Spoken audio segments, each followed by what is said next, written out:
Normally, His acceptable obeisances को मैं कृष्ण प्रापा सभी भक्तों को मेरा सादर दंडवत प्रणाम है। तो इस नव वर्ष में या नए साल में आज हमारे बीच श्रीमान सच्चिदानंद प्रभु उपस्थित है। प्रभु जी जहाँ हमें महत्वपूर्ण विषय पे हमारा मार्गदर्शन करेंगे, तो सभी भक्तों से अनुरोध है कि अपने नाम जप को विराम दे दीजिए। टॉक सुनते सुनते जप करना संभव है ही नहीं, तो या तो हम हमारा नाम जप सुन सकते हैं या हम प्रभु जी को सुन सकते हैं, या अन्य कोई स्पीकर को भी जब भी सुनते हैं तो नाम जप को थोड़ा विराम देना ही होगा। तो सभी भक्तों से अनुरोध है कि ध्यान पूर्वक प्रभु जी का टॉक सुनने तैयार हो जाइए। फिर बाद में आप अपने बचे हुए राउंड्स जब है वो कवर कर सकते हैं। तो हम प्रभु जी से अनुरोध करेंगे प्रभु जी आज का टॉक प्रारंभ करें, क्योंकि प्राय प्रभु जी जब आते हैं तो महत्वपूर्ण डिस्कशन होता है और उसके बाद प्रश्न उत्तरी भी होती है, तो प्रश्न पूछने सुनना भी होगा। तो सभी से अनुरोध है कि ध्यान पूर्वक श्रवण करें। प्रभु जी से हम रिक्वेस्ट करना चाहेंगे आज का टॉक प्रारंभ करें। प्रभु जी। हरे कृष्णा। धन्यवाद। नमो विष्णुपादाय कृष्ण पृष्ठाय भूतले श्रीमते लोकनाथ स्वामिनिति नामिने। नमो विष्णुपादाय कृष्ण पृष्ठाय भूतले श्रीमते भक्ति वेदांत स्वामिनिति नामिने। नमस्ते सारस्वते देवी गौरवाणी प्रचारिणे निर्विशेष शून्यादि पश्चात देशतारिणे। तो आज हम श्रीमद् भागवतम 11वां स्कंद 10वां अध्याय और 6ठा श्लोक जो शिष्य के गुण है उसके बारे में चर्चा करेंगे। तो श्लोक है, अमान्य मत्सरो दक्षो निर्ममो धृद सौहृद असत्वरो अर्थ जिज्ञासुर अनसूयर अमोघ वाक्। तो पहला गुण है शिष्य का, ये जो उद्धव गीता में भगवान कृष्ण उद्धव जी को बता रहे हैं कि शिष्य को देहात्म बुद्धि में कोई दिलचस्पी नहीं रखनी चाहिए। मैंने हमें प्रयास करना चाहिए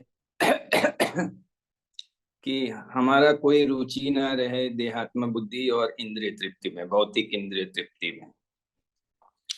तो आप देखेंगे कि श्रील प्रभुपाद जी के प्रवचनों में ज्यादातर प्रभुपाद जी यही ज्ञान दे रहे हमको कि हम शरीर नहीं है, हम आत्मा है और भगवान के कृष्ण, भगवान श्री कृष्ण के नित्य दास है। तो ये पहला गुण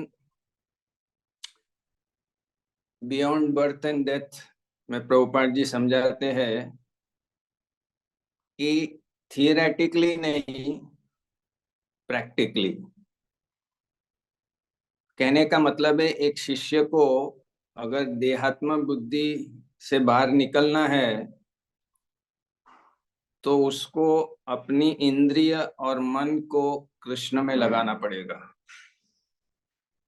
जब तक उसकी इंद्रिय विषय वासना में भ्रमण करती रहेगी तो उसको आत्म साक्षात्कार नहीं होगा। चाहे वो बोले कि मैं शरीर नहीं हूं, लेकिन ये केवल वाणी तक रहेगा। तो जैसे अंग्रेजी में कहते हैं वॉक योर टॉक, तो एक शिष्य के लिए बहुत सख्त प्रयास करने की आवश्यकता है कि वो ये जो देहात्म बुद्धि है उससे बाहर निकले। दूसरा गुण बताया है उसको त्यागना है। जैसे चैतन्य महाप्रभु ने भी कहा ना, वैराग विद्या निज भक्ति योग। वैराग विद्या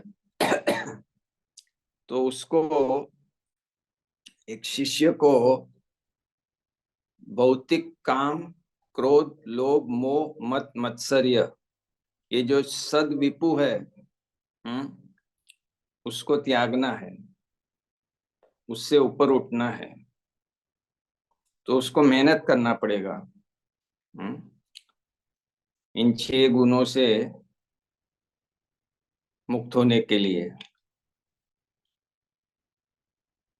नहीं तो उसके लिए भक्ति में प्रगति करना बहुत कठिन होगा। तो शिष्य जब समर्पित होता है तो उसका ये प्रयास है कि वो काम वासना, क्रोध, लोभ, ये तीन को भगवत गीता में नरक के द्वार भी बताए हैं, काम, क्रोध और लोभ। तो हम लोग इसलिए यहाँ पर है। तो एक तो स्थूल कामना है, स्त्री पुरुष आकर्षण, और एक है सूक्ष्म, लाभ, पूजा, प्रतिष्ठा। तो जब तक एक शिष्य इनसे बाहर नहीं निकलता है तो वास्तव में उसको इसी जीवन में जो परम सौभाग्य प्राप्त होना चाहिए कृष्ण प्राप्ति का, वो नहीं होगा। तो इसके लिए भी मेहनत करना चाहिए। इसलिए हम भागवत में देखेंगे बार बार अलग अलग प्रसंग है, अलग अलग कथा है, उसमें जैसे काम वासना की बातें होती है, क्रोध की होती है, ये सब होती है। तो इन सब से मुक्त होना होगा, ये दूसरा गुण है। तीसरा गुण है कि उसको भगवत तत्व विज्ञान, जो भगवान के बारे में ज्ञान है, उसमें उसमें उसको समझने के लिए बहुत रुचि होना चाहिए, रुचि होना चाहिए। बार बार उसको भगवान को समझने के लिए शास्त्र पढ़ना चाहिए, साधु संग करना चाहिए, चिंतन मनन करना चाहिए। इस प्रकार से एक शिष्य को ये भगवत तत्व विज्ञान समझने के लिए बहुत ही उत्साही रहना पड़ेगा। और जैसे प्रभुपाद जी कहते हैं कि इस विषय में हर दृष्टिकोण से समझने का प्रयास करना, होलिस्टिक अंडरस्टैंडिंग जिसको कहते हैं, 360 डिग्री अंडरस्टैंडिंग। जैसे भगवत गीता में भी भगवान कहते हैं तत्वतः। तत्वतः का मतलब क्या है कि जब हम समझेंगे कि अकेला ईश्वर कृष्ण आर सब भृत्य, कि केवल कृष्ण एक पुरुष है, बाकी सब शक्ति तत्व के हैं। तो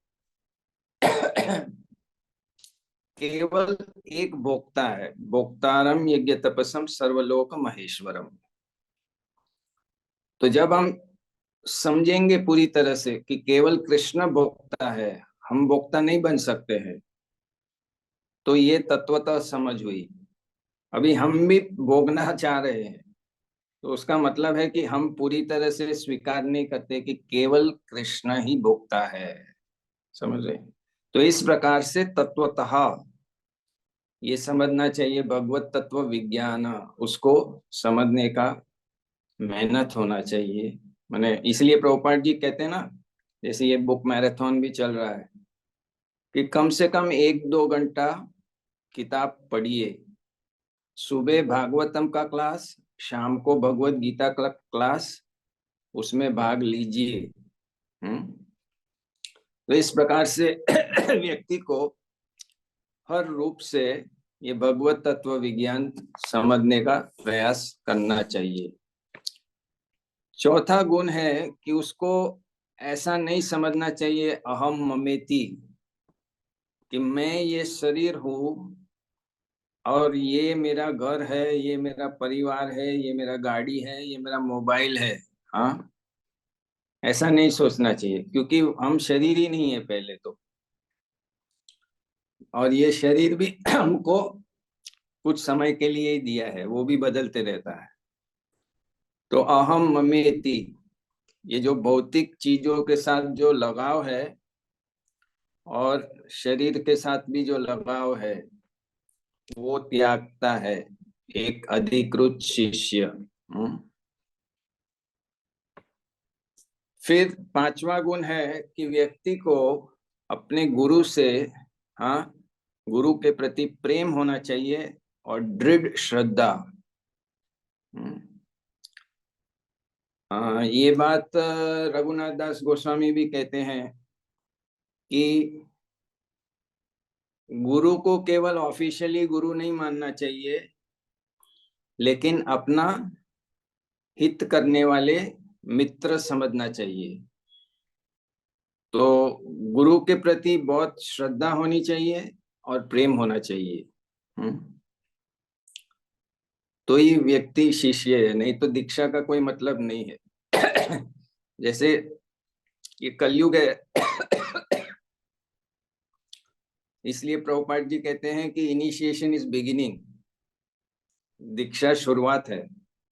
लेकिन वैदिक दीक्षा की व्याख्या क्या है? दीक्षा काले भक्त करे आत्मसमर्पण। दीक्षा के समय आत्मसमर्पण करते थे। अभी हम लोग सीखते हैं, दीक्षा लेने के बाद सीखते हैं कि आत्मसमर्पण क्या है। तो गुरु में बहुत श्रद्धा होना चाहिए और प्रेम होना चाहिए। ये पांचवा गुण है। छठा गुण है कि व्यक्ति को स्थिर होना चाहिए और डट के रहना चाहिए, विचलित नहीं हो जाना चाहिए, है ना। माने भक्ति में आए हैं तो समस्या होगी, माया परीक्षा लेगी, अलग अलग रूप से भ्रमित होने की संभावना होगी, लेकिन व्यक्ति को स्थिर रहना है भक्ति में और डट के रहना है। माने हिलना नहीं है, विचलित नहीं होना है। ये कब हो सकता है? जब आपका ज्ञान भारी है। विचलित क्या होता है? विचलित मन होता है। और मन कैसे विचलित होता है? जब बुद्धि में ताकत नहीं रहती है मन को लगाम लगाने की। हम देखते हैं ना, कभी कभी घोड़े की रेस में घोड़ा जो होता है वो जॉकी को फेंक के बिंदास दौड़ता है। हमारे साथ भी ऐसा होता है, हमारा मन जंगली घोड़े की तरह दौड़ता है, बुद्धि की सुनता नहीं है। मन मानी, हम सुने ना, मन मानी यतो मत तत्वपथ।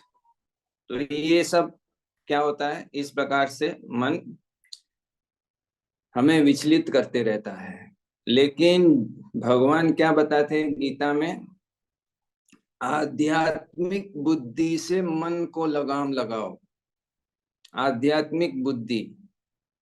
तो जब बुद्धि तुष्ट और पुष्ट हो जाएगी दिव्य ज्ञान से, शास्त्रों के ज्ञान से, साधु वाणी से, गुरु वाणी से, तब उसमें दम होगा मन की बात न सुन के आगे बढ़ने के लिए, है ना। तो इसलिए हमारी बुद्धि को आध्यात्मिक बुद्धि बनाने के लिए हमें अच्छी तरह से शिक्षा लेनी चाहिए, है ना। हमारी परंपरा वास्तव में शिक्षा परंपरा है, तो शिक्षा मुख्य चीज है। तो व्यक्ति को जो है उसको स्थिर रहना चाहिए, विचलित नहीं होना चाहिए। ये छठा गुण है। सातवां गुण है कि एक अधिकृत शिष्य को जिज्ञासु होना चाहिए। दिव्य विषय को समझने के लिए, आध्यात्मिक ज्ञान को समझने के लिए बहुत जिज्ञासा होनी चाहिए। बलदेव विद्याभूषण कहते हैं कि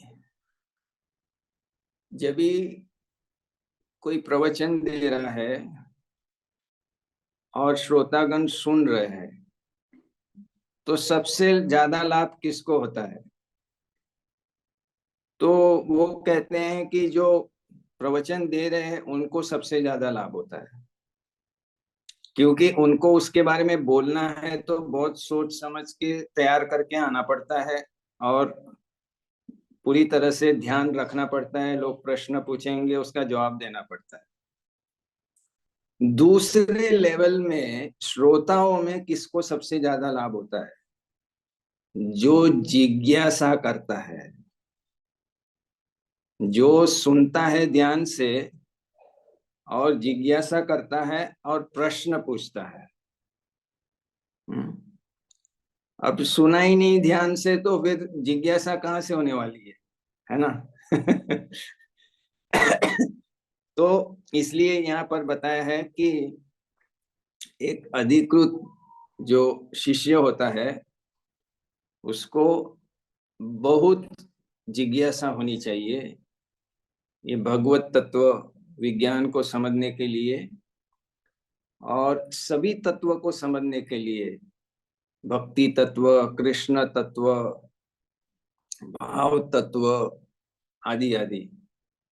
तो ये समझना बहुत जरूरी है, उसके लिए उसको जिज्ञासु होना चाहिए। आठवां गुण है कि उसको अच्छे गुण में दोष नहीं देखना चाहिए। माने ज्यादातर ये संसार में सभी लोगों के अंदर सबसे बड़ा समस्या क्या है? दोष देखने का दृष्टि, फॉल्ट फाइंडिंग प्रोपेंसिटी। तो ये बहुत महंगी है। Fault finding is very expensive. कैसे? महाभारत में बताया है कि जब हम किसी का दोष देखते हैं तो हमें तो पता भी नहीं लगता है, लेकिन हमारा सुकृति जो है उसको चले जाता है, जिसका हम दोष देख रहे हो, और उसके अकाउंट में जो पाप होता है वो हमारे अकाउंट में आ जाता है, ऑटो डेबिट हो जाता है और ऑटो ऑटो क्रेडिट, और हमें पता भी नहीं चलता है। हमें बाद में पता चलता है जब हमें कोई बीमारी होती है, कोई कष्ट आता है, तभी हमें लगे कि कुछ गलती हो गई होगी हमसे, शायद अपराध हो गया होगा। वो बाद में एहसास होता है, लेकिन तुरंत एहसास नहीं होता है कि हमारी सुकृति गई। जेब में से 500 रुपया जाता है तो हमको पता चलता है 500 रुपया गया। यहाँ पता ही नहीं है सुकृति कितनी है और पाप भी कितना है, और जिसका हम निंदा कर रहे हैं उसका इधर इधर ट्रांसफर हो रहा है ये मालूम नहीं। लेकिन ये प्रकृति का नियम है, और ये सब अकाउंट संभालने के लिए 33 करोड़ लोग बैठे हैं। हमको वो भी पता नहीं। तो उसमें कोई भी गलती नहीं होता है, कोई भी रिश्वत भी नहीं चलती है वहां पर। तो इसलिए इससे बचना बहुत जरूरी है, और ये पहला अपराध है नाम भजन में। तो लोगों का दोष देखने का जो वृत्ति है उसको बदलना पड़ेगा। और भक्ति सिद्धांत सरस्वती ठाकुर कहते हैं अगर दोष देखना है तो किसका देखो? अपना देखो, उससे लाभ होगा, दूसरे का मत देखो। तो ये प्रयास करना है, ये आठवां गुण है। नौवां गुण है कि उसको भौतिक विषय में कोई रुचि नहीं होनी चाहिए। भौतिक विषय में कोई रुचि नहीं होनी चाहिए। जैसे कभी कभी लोग पूछते हैं कि क्या क्रिकेट मैच, वर्ल्ड कप देखना पाप है क्या? हाँ, तो अभी आप आए हैं कृष्ण प्राप्ति के लिए, तो कृष्ण के साथ खेलना ना क्रिकेट। यहाँ क्रिकेट खेलने से क्या फायदा होने वाला है? तो ये सब जो टॉपिक्स है, कभी कभी दीक्षित भक्त लोग क्या करते हैं, मूवी देखते हैं, भौतिक मूवी देखते हैं, नेट पे जाके ऐसी सब चीजें देखते हैं, सब भौतिक चीज देखते हैं। तो ये सब नहीं होना चाहिए एक शिष्य को जिसने दीक्षा लिया है गुरु से, है ना? तो अभ्यास करना पड़ेगा। तो आप पढ़िए इसको डिटेल में। 11वां स्कंद, 10वां अध्याय और 6ठा श्लोक। ये भगवान कृष्ण ये गुणों का वर्णन कर रहे हैं उद्धव जी को। ये सामान्य बात नहीं है कि भागवतम में 3 लोगों को दास कहा है। सबसे प्रथम श्रेणी के हरिदास वार्यो गिरिराज को कहा है, और उद्धव जी को और युधिष्ठिर महाराज को भी दास कहा है ना। तो भगवान और उद्धव जी दोनों के बीच में ये संवाद है हमारे लिए कि एक अधिकृत आदर्श शिष्य को ये 9 गुण हासिल करना है ना। ये 9 गुण हासिल करना है, इसका अभ्यास करना है, तब हमारी जो है वास्तव में जो दीक्षा है वो सही दीक्षा है। जैसे प्रभुपाद जी ने भी कहा है कि if is not following is not my disciple. अगर वो पालन नहीं कर रहा है तो मेरा शिष्य नहीं है। तो इसी प्रकार से बहुत सारी इसके बारे में लिखा हुआ है, हरि भक्ति विलास में भी लिखा हुआ है शिष्य को क्या क्या करना चाहिए। तो ये 9 गुण जो है इसको हमें पढ़ना चाहिए, क्योंकि हमने दीक्षा तो ले लिया, लेकिन शिष्य का क्या गुण है वो भी यहाँ भगवान बता रहे हैं। इसलिए प्रभुपाद जी क्या कहते थे, नित्यम भागवत सेवया, है ना। भागवत को अच्छी तरह से पढ़ो, स्टडी स्टडी कोर्स करो, बाद में कोर्स भी करो। अभी उधर कोर्स भी होता है ना, पहले पीआईची था, अभी रूप अनुगा विद्यापीठ, भक्ति शास्त्री, भक्ति वैभव, ये डीप स्टडी।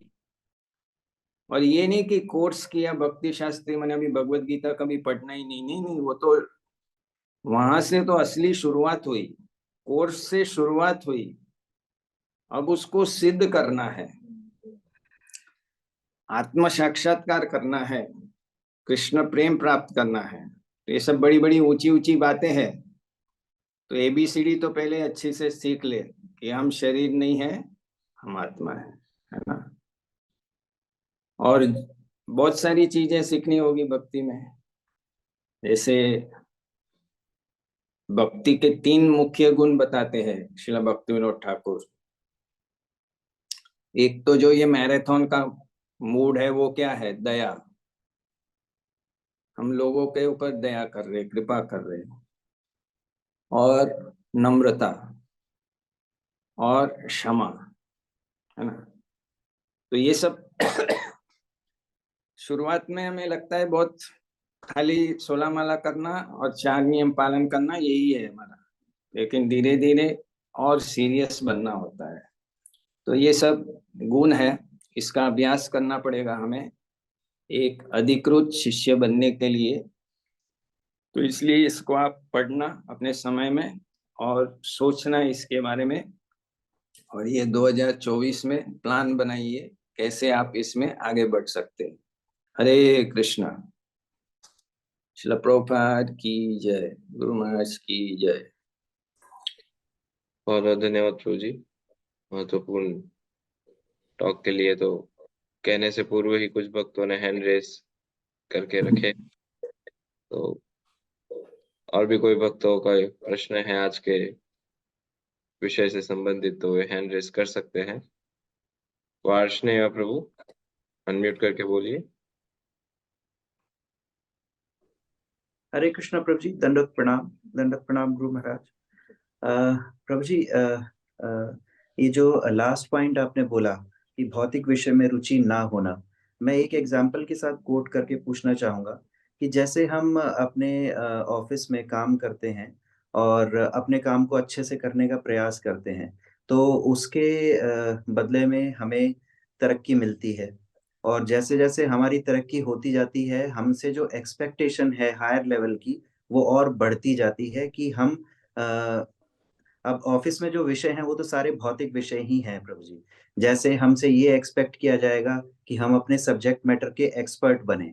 तो उस सब्जेक्ट मैटर में एक्सपर्ट होने के लिए हमें अलग-अलग मैगज़ीन्स भी पढ़नी पड़ेंगी जिसमें अलग-अलग टॉपिक्स होंगे। मान लीजिए मैं टेक्नोलॉजी से रिलेटेड हूँ, तो मुझसे ये एक्सपेक्ट किया जाएगा कि मैं अलग अलग टेक्नोलॉजी के बारे में ज्ञान लूं, और जिससे कि मैं अपने सेवाओं को और अच्छे से निभा सकूं ऑफिस में। तो इस तरह से, जैसे आपने मूवी का एग्जांपल लिया, तो उस तरीके से हमें मैगजीन पढ़नी है या हमें अलग अलग विषयों के बारे में जानकारी हासिल करनी है, वो सारे भौतिक विषय हैं।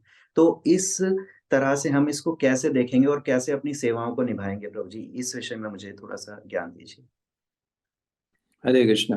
तो हरे। इसमें कैसा है कि शुरुआत में तो हम जो स्थिति में हैं उसी में रह के भक्ति करेंगे, तो ये स्वाभाविक है कि हम लोग धीरे धीरे आगे बढ़ने के लिए प्रयास करेंगे। तो जो भौतिक नौकरी कर रहे हैं, ये कर रहे हैं, तो वो भी जैसे रजोगुनी तमोगुनी वाली होंगी, तो एकदम तो उसको बदल नहीं सकते हैं।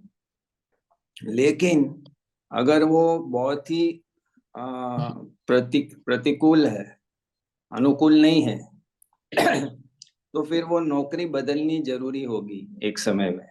क्योंकि हम लोग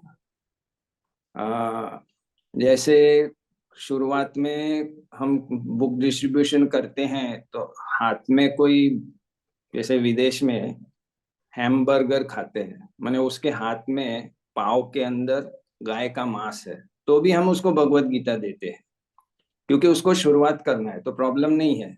ऐसे ही प्रभुपाद जी कहते हैं, किसी का मीट का दुकान है, अब वो भक्ति में आया तो तुरंत तो मीट का दुकान बंद नहीं कर सकता है, लेकिन धीरे धीरे उसे ऐसे जगह पे जाना चाहिए जहां पर ये सब चीजों से वो ऊपर उठे। और जैसे जैसे वो ऊपर उठेगा तो फिर वो समझ पाएगा। और वो प्रभुपाद जी का जो सूत्र था, सिंपल लिविंग हाई थिंकिंग, क्योंकि ये कलयुग है, रजोगुनी तमोगुनी जीवन शैली बनाई है, सब आर्टिफिशियल है, इसकी कोई जरूरत नहीं है वास्तव में। लेकिन अभी हम उसमें है, तो सहन करना है। और जब भी आप उसमें रहो तो कैसा है कि जैसे आप पैसा का तो कमा रहे, लेकिन सांप के सिर पे से मनी निकालने जैसा है ये। मैगजीन देखोगे तो उसमें बीच में ऐड भी आएगी, तो थोड़ा सा कंटेमिनेशन होने का संभावना है। तो भौतिक धीरे धीरे रुचि कम होगी, जैसे ज्ञान बढ़ेगा तब तक सहन करना पड़ेगा और सतर्क रहना पड़ेगा। सौरभ, सोनू सौरभ जी, म्यूट करके बोलिए। हरे कृष्णा प्रभु जी, धन्यवाद, प्रणाम। हरे हरे कृष्णा गुरु कृष्ण। महाराज, धन्यवाद, प्रणाम। प्रभु जी, मेरा एक पर्सनल प्रॉब्लम ये हो गया है कि मेरे साथ 2 लाख रुपए की चीटिंग हो गई है। मतलब मेरे क्रेडिट कार्ड से 2 लाख रुपए साइबर फ्रॉड के द्वारा निकाल लिया गया है। तो इसके लिए मैं पीछे पुलिस स्टेशन, बैंक, इधर उधर कहाँ जहाँ तहाँ भाग रहा हूँ पिछले 3-4 दिनों से। 31 दिसंबर के दिन ये ऐसा हुआ। तो प्रभु जी, मैं तो बाकी सब स्टेप तो फॉलो कर ही रहा हूँ। तो आज का जो सेशन था आपका, उससे रिलेटेड मेरा क्वेश्चन ये है कि कभी कभी मेरी बुद्धि जो है मेरा साथ नहीं देती है। कभी कभी क्या, बहुत ऐसा होता है। तो और भक्ति में आने के बाद प्रभु जी ऐसा है कि बहुत नम्र, पहले मैं ऐसा नहीं था, नम्र भी हो गया, क्षमा भी हो गया, बहुत लोगों को एंटरटेन भी करने लगा, अच्छा नाइसली अपने आप को प्रेजेंट भी करने लगा। तो उसके चक्कर में धोखा भी बहुत हो रहे हैं। और तीसरा प्रभु जी, आपने ये जो बताया कि काम क्रोध लोभ, वो 3 जो नरक के द्वार थे, तो ये जो लोभ में पड़ गया था, कभी कभी मतलब मेरी फैमिली भी है, चलाना भी पड़ता है। अब मतलब बुद्धि भी साथ नहीं देती है। और ये 3, तो मैं इसको कैसे समझूं जो मेरे साथ इंसिडेंट हुआ है, ये किस कारण से हुआ? मेरे मतलब सुकृति, जो आपने एक और चर्चा की थी, कि जो कभी कभी दो लोगों में, लोगों का जो दोष देखना। क्या, ये दोस्त देखना जो होता है, वो कभी कभी सुन लेता हो या फिर बोलता तो नहीं, सुन लेता, बड़ा चाव आ जाता है। तो उसके कारण से हुआ। तो जी आप थोड़ा प्रकाश डालिए। मैं बहुत आज की सिचुएशन में और भी मैं मतलब समझ में नहीं आ रहा कि मेरे साथ ये जो हुआ है वो किस कारण से हुआ, और ये कैसे रिलेटेड है। बहुत सारे आपने पॉइंट्स बोले, वो मैं काफी अच्छे से तो सुना। आपको आपको ज्यादा साधु संग करना चाहिए, और प्रभुपाद जी के लेक्चर्स, महाराज के लेक्चर्स, और आपके आजू बाजू में जो भी अच्छे भक्त है उनसे मार्गदर्शन में रहना चाहिए, क्योंकि ज्ञान बढ़ेगा तो ये सब समझ में आएगा। भागवतम के 10वें स्कंद में बताया है, आत्मकृतम विपकाम, हमारे साथ जो भी हो रहा है उसके 100% हम ही जिम्मेदार हैं। ये आपको जल्दी समझ में नहीं आएगा, क्योंकि बड़े बड़े दीक्षित भक्तों को भी समझ में नहीं आता है, क्योंकि ये इतना आसान नहीं है हजम करने के लिए। लेकिन बात ये है कि अगर मैंने इस जीवन में नहीं तो पिछले जीवन में, नहीं तो पिछले के पिछले जीवन में, अगर मैंने किसी के 2 लाख हड़पे है, तो आज मेरा किसी ना किसी प्रकार से 2 लाख जाएगा। उसका रिएक्शन मेरे को आना ही है। कुट बीज प्रारब्ध प्रारब्ध। तो ये सब आपको समझना पड़ेगा। यहाँ पर हम इतना समझा नहीं सकते डिटेल में, आपको बैठना पड़ेगा। अहमदाबाद में बहुत सारे भक्त है, पद्ममाली भी आपको बता सकते हैं किसके पास जाना है, तो आप वैसे उनसे मार्गदर्शन लीजिए, वो आपको बताएंगे। तो इसलिए क्षमा कर देना जो भी हुआ। हाँ, आपने सही किया, पुलिस में गए वो सब करो, लेकिन साथ में आध्यात्मिक दृष्टि से क्षमा कर लो। ये समझ कि मैंने किसी का खाया होगा तो आज गया, हिसाब चुकता हो गया। लेकिन मैंने बोला ना, हजम करना इतना आसान नहीं है, लेकिन पढ़ोगे, संग करोगे तो धीरे धीरे एक दिन आएगा आप सहन कर पाओगे और समझ जाओगे। देवेश फ्रॉम कृष्ण बंधु यूएसए। हरे कृष्णा, दंडवत प्रणाम प्रभु जी। हरे कृष्णा, दंडवत प्रणाम गुरु महाराज। प्रभु जी, मेरा ये सवाल है कि आपने 3 टाइप्स ऑफ सर्वेंट्स डिस्क्राइब किए थे जो भागवतम में वर्णित आते हैं, उनके क्वालिटीज क्या है और हम वो क्वालिटीज कैसे हम में अर्जित कर पाते हैं?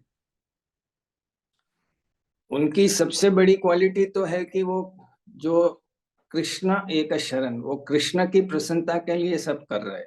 जैसे गिरिराज के बारे में कहा है कि गिरिराज कृष्ण और गोप के लिए और गायों के लिए बहुत ही सेवा में उत्साह रखते हैं। जैसे गाय के लिए सुंदर घास है, और गोप और सखाओं के लिए, कृष्ण के लिए खेलने के लिए अलग अलग स्थान है, आसन है, बढ़िया गुफा है लीलाओं के लिए, कंद मूल खाने पीने, पानी, ये सब सेवा करते हैं। तो सेवा भाव माने जितना कृष्ण भक्ति उन्नत होगा वो उस स्थल पे आ सकते हैं ऊंचे।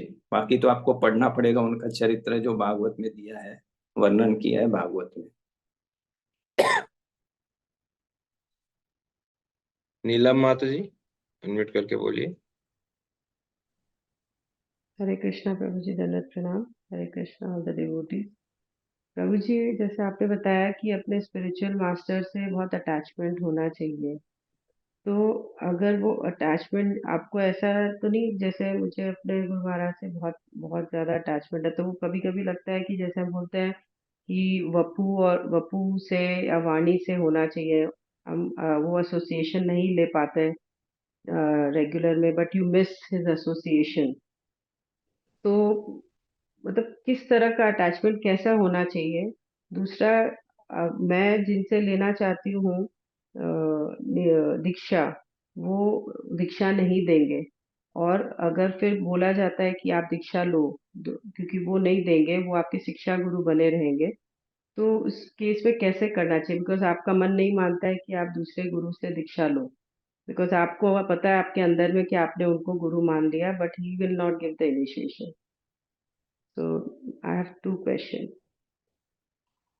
तो ऐसे स्थिति में आपको वही गुरु बताएंगे कि आप किनसे जैसे सुन सकते हैं और श्रद्धा डेवलप कर सकते हैं, और फिर उनकी आज्ञा है, आप उनको गुरु मान ले तो उनकी ये आज्ञा है कि आप किसी और से दीक्षा लो, तो फिर आपको वो ढूंढ के उनसे कंफर्म करके फिर ले सकते हैं उस प्रकार से। और सेवा करने के लिए हो सकता है कभी कभी आपको ट्रैवल भी करना पड़े, तो हम ऐसा नहीं एक्सपेक्ट कर सकते कि गुरु हमारे पास आए। एक्चुअली हमें गुरु के पास जाना चाहिए और सेवा करना चाहिए, और या उनसे कुछ सेवा लेना चाहिए, या उनसे संपर्क कर सकते हैं ईमेल के द्वारा ऐसे, और फिर उनसे कुछ सेवा मांग सकते हैं। वो करने से संबंध स्ट्रांग होगा, सेवा करने से संबंध, प्रेम बढ़ेगा, आसक्ति बढ़ेगा।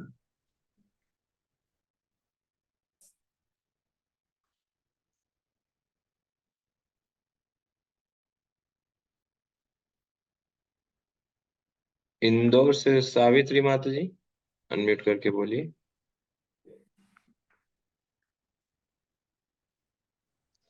हरे कृष्णा प्रभु जी, दंडवत प्रणाम।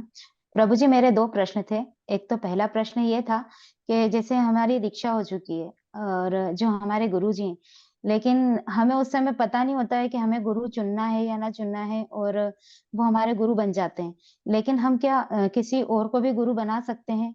और दूसरा प्रश्न ये था मेरा प्रभु जी कि जैसे चाहे अनचाहे कभी वरिष्ठ वैष्णवों के प्रति हमारे अपराध हो जाता है या गुरु के प्रति अपराध हो जाता है और हमें पता भी नहीं चलता है, तो प्रभु जी उनसे कैसे बचें, उन अपराधों से हम कैसे बचें? तो पहला जो है कि आपने दीक्षा ले लिया, उस समय आपको मालूम नहीं था। तो वास्तव में चैतन्य महाप्रभु कहते हैं कि दीक्षा लेने के पहले, और जो ये सिस्टम भी बनाया है कि 1 साल तक शिष्य गुरु को देखते हैं, परखते हैं, और गुरु शिष्य को परखते हैं। तो ये सब चीज कभी कभी हो जाती है, तो इसीलिए फिर सिस्टम बनाई है डिसाइपल कोर्स करो।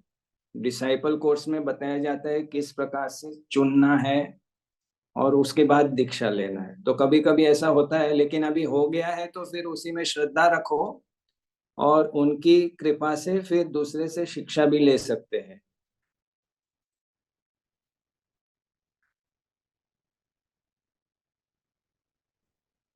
प्रभु जी, एक प्रश्न या एक विचार थोड़ा ऐसा है, जो आपने सारे क्वालिटीज बताई एक डिसाइपल की, तो प्राय या काफी बार ये देखा गया है, विशेष रूप से हमारा जो ये मंच है जूम प्लेटफॉर्म, मेजरली यहाँ पर कांग्रीगेशन डिवोटीज है या गृहस्थ भक्त है। तो जैसा पहला प्रश्न था कि हमें जॉब करना होता है तो कुछ भौतिकता के संपर्क में आना पड़ता है इत्यादि। तो एक विचार ये प्राय देखा गया है कि ये सारी बातें जब होती है तो मन में भाव आता है या मन में विचार आता है कि हम तो गृहस्थ है या ये हमारे लिए इतना नहीं है, या कभी कभी ऐसा बताया भी जाता है कि थोड़ा सा कॉम्प्रोमाइज चलेगा, थोड़ा सा डाइल्यूट करके भी चलेगा, चलता है वाला जो टेंडेंसी है। तो अंततः गत्वा फिर ये होता है कि जो क्वालिटी आनी चाहिए एक डिवोटी की या एक डिसाइपल की, 5 साल बाद, 10 साल बाद या 2 साल बाद दीक्षा के, वो उतना समय मिल जाने के बाद भी नहीं आती है। तो उसका एक रीजन तो कॉम्प्रोमाइज है ही, लेकिन सो माय क्वेश्चन इज कि ये कॉम्प्रोमाइजिंग टेंडेंसी से कैसे मुक्त हो सकते हैं, ये सोच के कि ये तो मंदिर के भक्त है, जैसे गुरु महाराज भी कहते हैं कि मंगल आरती, मॉर्निंग प्रोग्राम इत्यादि चीजें केवल भौतिक मंदिर के भक्तों के लिए या ब्रह्मचारियों के लिए है, ऐसा नहीं है। तो एक बहुत बड़ी भ्रांति रहती है हमेशा मन में कि ये तो फुल टाइम डिवोटीज के लिए है, मैं फुल टाइम नहीं हूँ, मैं ब्रह्मचारी नहीं हूँ, I am a family man. तो इससे कैसे मुक्त हो सकते हैं, इस भ्रांत धारणा से, उस पर थोड़ा प्रकाश डालेंगे प्रभु जी। इसका मेन कारण है कि साधु संग जो है वो ऊपरी ऊपरी हो रहा है, वास्तव में साधु संग नहीं हो रहा है, और साधु संग ओकेजनली हो रहा है, नियमित रूप से नहीं हो रहा है। और ये जो सेल्फ लिमिटिंग बैरियर है कि मैं गृहस्थ हूँ, मैं ये हूँ, मैं वो हूँ, लेकिन वास्तव में चैतन्य महाप्रभु क्या कहते हैं? नित्य सिद्ध कृष्ण प्रेम साध्य का बुनाए, श्रवण आदि शुद्ध चित्ते करे उदय। अगर मृगारी मृगारी सिद्धि प्राप्त कर सकते हैं, वाल्मीकि सिद्धि प्राप्त कर सकते हैं, जगह मदय प्राप्त कर सकते हैं, तो आप तो उनसे बहुत बेहतरीन है उस अवस्था से। तो गृहस्थ में भी दिखाया जाता है कि 12 महाजन में से 7 तो गृहस्थ है। तो हमारी जो चेंजिंग कि हमें बदलना है, धीरे धीरे हमें बदलना है, ये रुक जाता है क्योंकि साधु संग ठीक से नहीं हो रहा है। अगर साधु संग ठीक से होगा तो फिर धीरे धीरे हम ये सब स्वीकार कर पाएंगे, या कुछ विलंब के बाद भी स्वीकार कर पाएंगे, और फिर प्रगति होगी। तो ये साधु संग मूल है और लिमिटिंग बैरियर है, सेल्फ लिमिटिंग बैरियर, कि मैं ये हूं, मैं वो हूं। अब आप देखिए, मैं भी गृहस्थ हूं, मैंने भी नौकरी किया है लंदन में, सब कुछ।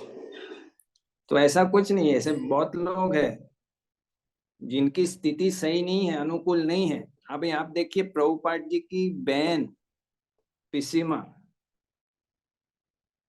उनके हस्बैंड मीट खाते थे, तो उस अवस्था में भी कैसे पति को भी संतुष्ट रख के भक्ति में आगे बढ़ना, मैंने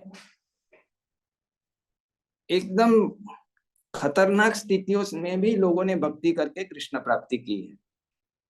तो सबके लिए संभव तो है, संग से उत्साह लेकर और ज्ञान लेकर उसको आगे बढ़ना पड़ेगा, संग करना पड़ेगा। संग में सारे ये जो भ्रांतियां है वो दूर हो जाएगी। साधु संग को इंटेंसिफाई करना पड़ेगा। वंशीवर्धन प्रभु, और एक दो प्रश्न हम केवल ले पाएंगे, समय लगभग हो ही चुका है। वंशीवर्धन ठाकुर प्रभु। हरे कृष्ण, दंडोत प्रणाम प्रभु। आपने हरे कहा कि सहन करो, सहन शक्ति के बारे में बोला, लेकिन कभी कभी ऐसी सिचुएशन आती है कि जब हम हमारे गुरु से अटैच रहते और कोई हमारा काउंसलर जैसा आदमी अगर हमें गुरु से हम अटैच है तो अलग अलग बहाने बना के हमें रोकने का प्रयास करते, तो इस सिचुएशन में हमने कैसा बर्ताव करना चाहिए प्रभु जी? हमें स्पष्ट चर्चा करनी चाहिए कि ऐसा क्यों हो रहा है, और उसके बाद भी हो रहा है तो सहन करना चाहिए, क्षमा करना चाहिए और आगे बढ़ना चाहिए। और गुरु महाराज से ये डिस्कस कर सकते हैं आप, अगर ऐसा हो रहा है तो। ठीक है प्रभु, धन्यवाद। अद्वैताचार्य प्रभु। हरे कृष्णा, दंडवत प्रणाम प्रभु जी। हाँ, मुझे प्रश्न है कि जैसे जब हम मंदिर में रहते हैं मैनेजमेंट के पोजीशन पे, तो गुरु के बहुत सारे प्रोजेक्ट रहते हैं और प्रभुपाद के मिशन में रहते हैं कि हरिनाम भी करना है, तो बुक डिस्ट्रीब्यूशन करने हैं, फिर मंदिर भी बनाने हैं, कई सारे चीजें रहते हैं, अनुगत्य भी करना है। लेकिन मैन पावर और हमारा एक लिमिटेशन होने के कारण हम नहीं कर पाते हैं। तो कुछ परिस्थिति में होती है कि हम इस अभी नहीं कर पा रहे, लेकिन अगर हम प्रचार करने में जैसे हम समय देते हैं और अभी फिलहाल हम अगर गुरु की इच्छा को नहीं पूरा कर पा रहे, लेकिन अगर हम उस तरह से प्लान कर रहे हैं कि हम आगे आने वाले कुछ वर्षों में हम अच्छी तरह से रिजल्ट मतलब ग्रंथ वितरण कर सके, या हम एक अच्छा प्रोजेक्ट या कांग्रीगेशन डेवलप कर सके, तो फिलहाल जैसे अगर फिलहाल आज के डेट में अगर हम वो इच्छाओं को, गुरु की जो आदेश है, अगर हम उसको पूरा नहीं कर पा रहे और हम फ्यूचर के लिए प्लान करें, तो क्या अपराध होगा या इससे गुरु प्रसन्न होंगे?